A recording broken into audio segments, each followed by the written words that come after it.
Hey guys, welcome to another lecture series in Precalculus. I know it's been a while since I made a video. It's been busy, but today we're going to get into the meat of Precalculus, which is functions.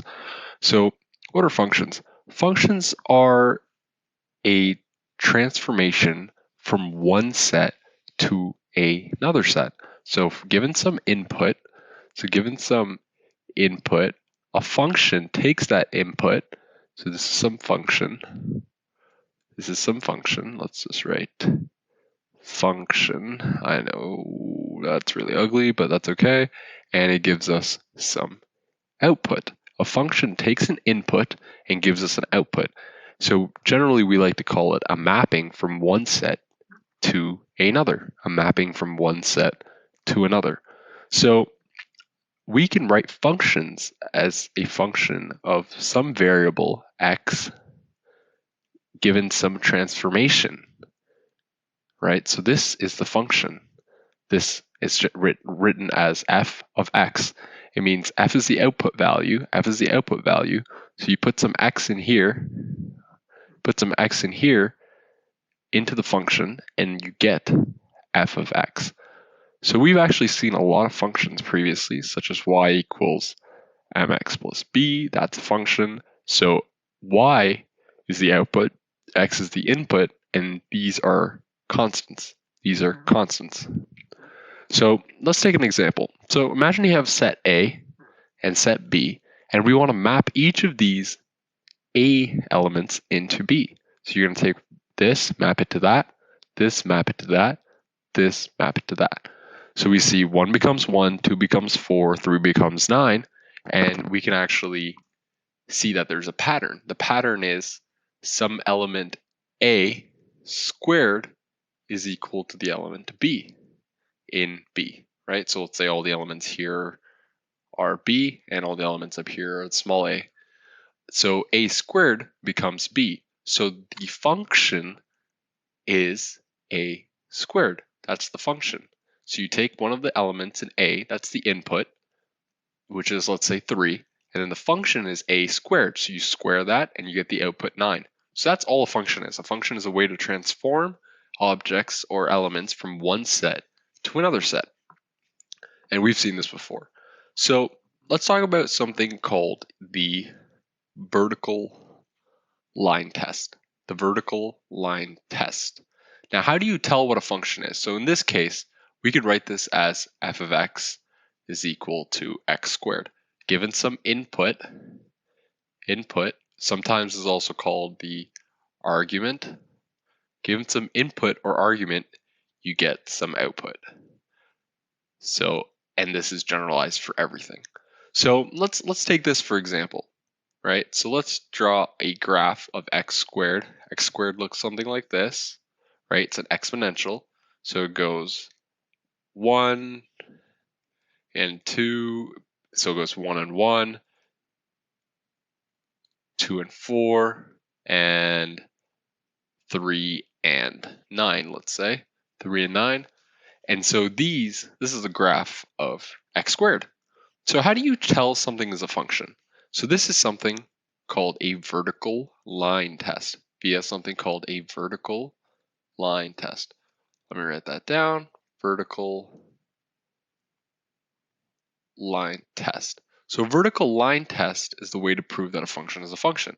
What you have to do is you can take a graph, and if you draw a line vertically all the way up in the graph at any point upwards, it should only intersect the graph once. It should only intersect the graph once. So we see that intersects here, intersects here, intersects here. So let's take a counter example now. Let me show you something where it's not a function. It's not a function. So let's say we have a graph xy here, and let's say we had this. Our graph looked like that. That's supposed to be a circle, but let's do the vertical line test now. So if we do the vertical line test now and it goes up, we see that it intersects 2 points. That's saying that for one input, there's actually 2 outputs. So for x is equal to sum a, at this point a, there are actually 2 y's. There's y1 and there's y2, which is y1, y2, which is not possible because remember, an input can only have one output. An input can only have one output. So that's what the vertical line test is. The vertical line test is simply, can we draw a straight line up through to see if it's actually a function? So a vertical line test proves if it's a function or not. So now we're going to go into two properties of functions. Let's just scroll down here. So one of the first properties we're going to talk about is domain. Domain. So the domain is simply what are all the valid input values? What are all the valid input values? Right? So the domain is the valid input values or the input set. So let's take an example. So we have some function g of x is equal to the square root of 4 minus 3x. So what are all the possible input values? So by looking at this, we can tell that what are the possible limitations of this function? What are the possible limitations of this function? So one is we cannot have negative square roots, negative values under square roots, values under square roots, right? We can't have negative values under radicals. So this has to be greater or equal to 0 to make it a valid input. So let's take that out. Let's do 4 minus 3x. We know it has to be greater than or equal to 0. And let's solve for what x values can be. So we can do the usual arithmetic and move this over and isolate for x. So we see that x is less than or equal to 4 over 3. X is less than or equal to 4 over 3. So that means no matter what value you put here, this is valid as long as x is less than 4 over 3. Now we can write this in set notation. As negative infinity to 4 over 3 inclusive, right? Negative infinity to 4 over 3 inclusive. This means that all values are valid in this sense right here. And that's the domain. The domain is what are the valid input values. Valid input values.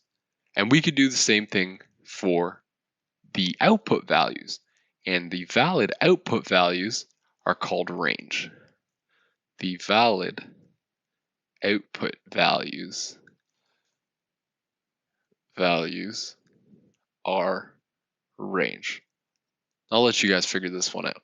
So let's do another example. We're going to do a few examples so we can get your hands dirty in this. Let's do f of x is equal to 2 over 1 minus 4x over x minus 3. X minus 3. So what are the possible things that could go wrong here? This is what I check. So one, we checked negative radicals, negatives under radicals. And two, what you always check for is divide by 0. Divide by 0. So in this case, there's two places we could possibly divide by 0, but let's do this part right here. So this can't be a divide by 0, right? Like this cannot be equal to 0, neither can this be equal to 0. So let's start with this one. So we'll go into the furthest subtraction and then work our way outwards.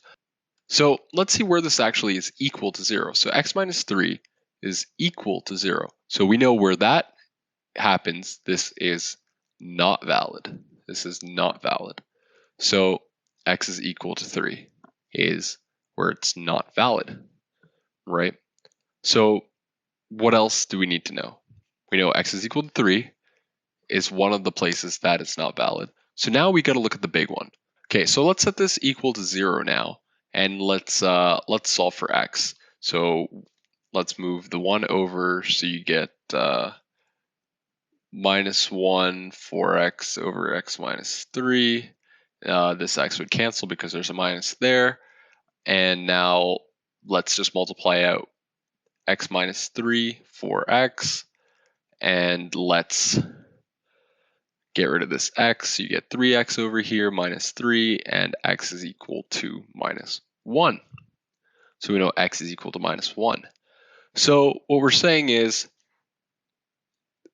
x can't be equal to minus 1. X can't be equal to 3. So how do we write this in set notation? So in set notation. So we always want to generalize our function in set notation. So we know it can be less than 3. We know that this just doesn't have to be 3. It can be less than 3. So it means it can be, let's actually start with negative 1. It can be less than negative 1. So it can go from negative infinity to negative 1. And it includes all the things from negative 1 to 3. And we know it can't be 3 to infinity. Right? So what we're saying is we can have all the values from negative 1 to negative infinity to that's not negative 1 inclusive. And we don't include this. So, 1, 0, 1, 2. And everything from 4 onwards is also included in the set for it to work. We'll do another example to really drive it home. So let's do one more, and let's do something a little trickier. So let's do h of x is equal to 3x squared over x. So your first instinct would be, let's cancel the x's and go to 3x. So that's not actually what you want to do, because then you're assuming that x is non-zero. You're assuming that x is non-zero. You're assuming that this is not a 0. So what we have to do is we see where does this go wrong. So at x is equal to 0 is the only place that this doesn't hold. Everything under and everything over works. So the answer in set notation is negative infinity to 0 union 0 to infinity. So everything that's not 0. So hopefully you guys got a better understanding of domain.